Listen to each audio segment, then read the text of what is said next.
Bab 17 Nikahilah Kinar. Tiba-tiba saja, Kak Hasbi mencekik leherku. Hingga aku merasakan sesak luar biasa. Aku berusaha berontak dan menyelamatkan diri. Tapi sungguh, aku merasa lemas dan kalah tenaga. Hanya doa yang aku panjatkan kepada Yang Maha Kuasa agar mengirimkan seseorang untuk membantuku.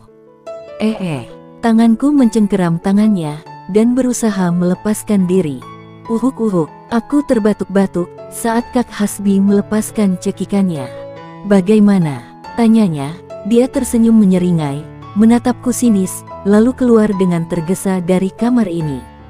Sungguh, aku merasa syok sekali. Air mataku sampai mengucur deras.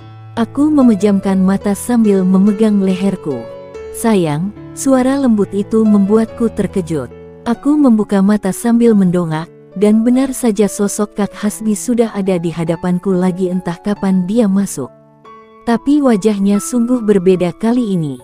Dia lebih ramah dan terlihat penuh cinta kepadaku.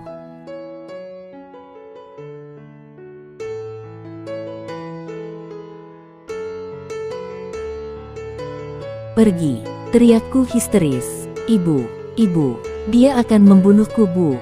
Aku berteriak sekeras mungkin. Sosok Kak Hasbi tampak terkejut, tapi dia diam tak bergeming dari tempatnya berdiri di sisi ranjangku. Ibu tampak menggeliat, lalu bangkit dengan sempoyongan dan mengerjapkan mata. Ada apa, Kinar? Tangan ibu memijat kepalanya sendiri. Ibu mungkin masih sangat mengantuk saat ini. Ibu menghampiriku dan berdiri tepat di samping Kak Hasbi. Apa ibu tak melihatnya? Bu, dia tadi mencekikku. Tunjukku kepada Kak Hasbi, yang tampak kebingungan dan menatapku heran, lalu menyentuh tanganku. Mana mungkin aku begitu, ujar Kak Hasbi dengan nada sedih, sepertinya tak percaya aku mengatakan itu. Ibu mengambil air mineral yang teronggok di sisi tempat tidurku, lalu menyerahkan kepadaku. Minumlah sayang, ujarnya dengan lembut. Aku menerima air mineral itu, karena memang aku pun merasa haus apalagi leherku masih terasa sakit. Setelah minum, aku kembali berkata, Kak Hasbi mencekikku, Bu, ujarku dengan lirih dan air mata yang luruh. Ibu menghela nafas berat, kemudian memelukku. Tenanglah, Kinar, suara ibu terdengar serak. Sesaat kemudian, aku merasakan punggungnya bergetar. Tanda, kalau ibu menangis. Ibu kenapa? Tanyaku bingung. Aku tahu ibu pasti sedih dengan perkataanku. Ibu, Kak Hasbi laporkan saja ke polisi. Dia coba membunuhku, dan menipu kita semua dengan memalsukan kematiannya, ujarku dengan lirih dan memeluk ibu erat. Mataku melirik ke arah Kak Hasbi yang tampak menatapku dalam. Suara tangis ibu semakin pecah. Ibu mau ke kamar mandi dulu sebentar, ujar ibuku. Aku sontak panik, ditinggalkan berdua dengan pria itu. Bu, aku takut, dia akan coba membunuhku lagi. Tunjukku kepadanya. Kak Hasbi menggenggam tanganku erat. Sayang, ujarnya dengan sedih. Aku menepis tangannya sekuat tenaga. Pergi kamu, Bu. Ibu, aku sungguh takut sekarang. Ibu terisak, lalu menekan bel untuk memanggil dokter atau perawat. Dan datanglah seorang perawat laki-laki yang masih muda. Iya, Bu, ada yang bisa saya bantu? Ramah suara perawat itu. Tolong jaga anak saya sebentar, saya mau ke toilet. Dia takut akan sesuatu, ujar ibuku dengan derai air mata.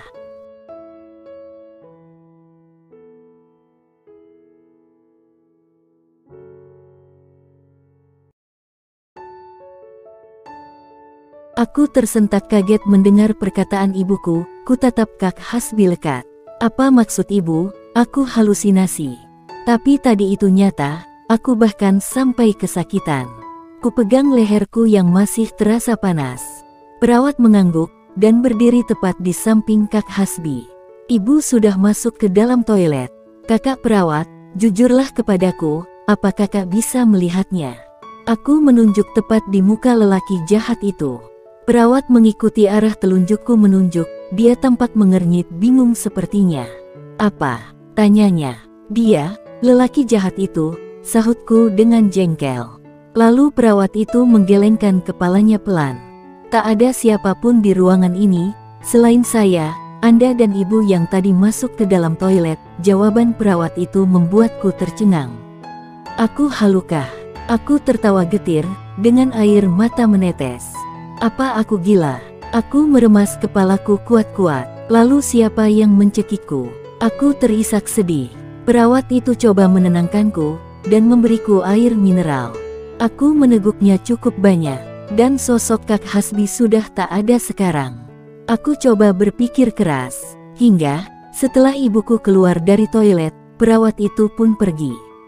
Dan datang lagi dengan membawa obat, katanya agar aku bisa tenang dan tidur nyenyak. Dia mengatakan obat itu resep dari Dokter Ihsan. Ibu terus berusaha menenangkanku. Benar saja, setelah minum obat itu, kepalaku yang awalnya agak sakit menjadi baikan. Dan aku mulai mengantuk.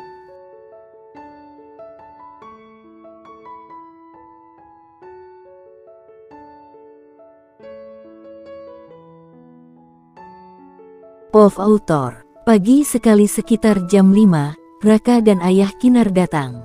Karena memang hari ini Kinar akan keluar dari rumah sakit. Mereka memang datang bersamaan dari rumah, meski mobil berbeda. Kinar masih terlelap, mungkin efek obat semalam. Pak, bawa obat yang ibu minta. Saat suaminya baru tiba, ibunya Kinar langsung menodongnya dengan apa yang dia pesan tadi. Ini, lalu suaminya memberikan obat sakit kepala yang dimintanya. Ibu kenapa sih? Tanya suaminya sambil memijit kepala istrinya. Entahlah, kepala ibu sakit banget. Dan mata ini rasanya begitu sulit terbuka semalam, jawab istrinya. Raka duduk di samping ayah Kinar. Oh ya, semalam sepertinya Kinar halusinasi lagi, dengan sedih ibu berkata. Apa? Raka dan ayah Kinar kompak bertanya dengan heran. Yang ini lebih parah, dia mengatakan Hasbi mencekiknya. Saat ibu bangun, dia menunjuk-nunjuk ke samping ibu dan mengatakan ada Hasbi. Tapi jelas tak ada siapapun, dan air mata ibu kembali luruh. Raka dan ayah Kinar mengembuskan napas pelan. Ibu tidak mau Kinar sampai masuk rumah sakit jiwa, ujar ibu dengan sedih, lalu air matanya turun. Tidak akan Bu, tidak akan. Ayah memeluk istrinya itu diiringi suara bergetar, tanda menahan kesedihan. Raka bangkit dan menuju ranjang Kinar. Menggenggam tangan gadis itu erat. Aku akan membantumu sampai sembuh, gumamnya.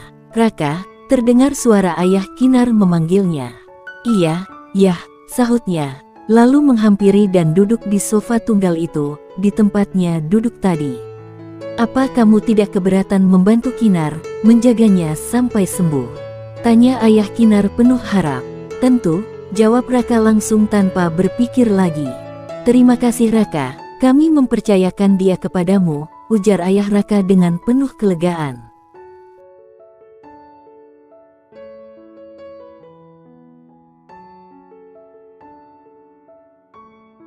Orang tua Kinar sangat mempercayai Raka, karena Raka memang sudah mereka kenal sejak anak itu lahir ke dunia ini.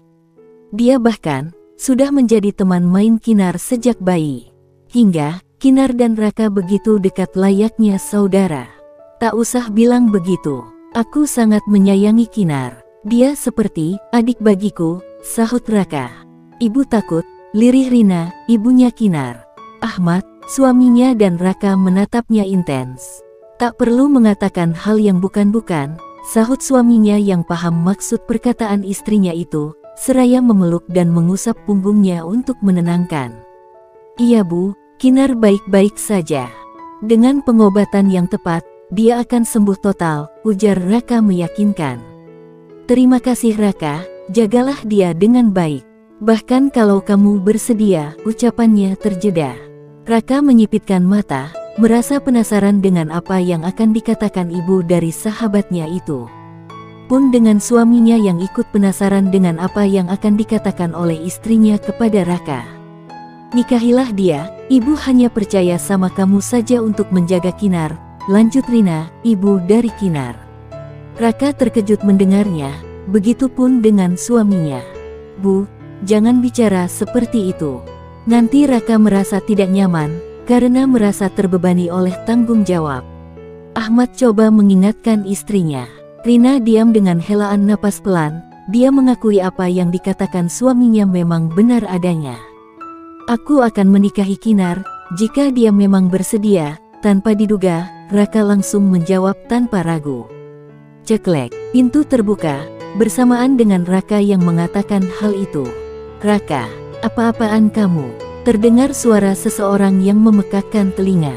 Bahkan, Kinar sampai terjengkit karena terkejut, jantungnya serasa mau copot. Dia sebenarnya dari tadi sudah bangun, namun memilih pura-pura tidur karena ingin mendengar obrolan mereka semuanya. Kinar membuka mata, dan memosisikan tubuhnya untuk melihat ke arah siapa yang datang. Meski, dia sudah tahu itu suara siapa. Hayo tebak siapa itu yang datang. Berlanjut ke bab selanjutnya, ditunggu ya.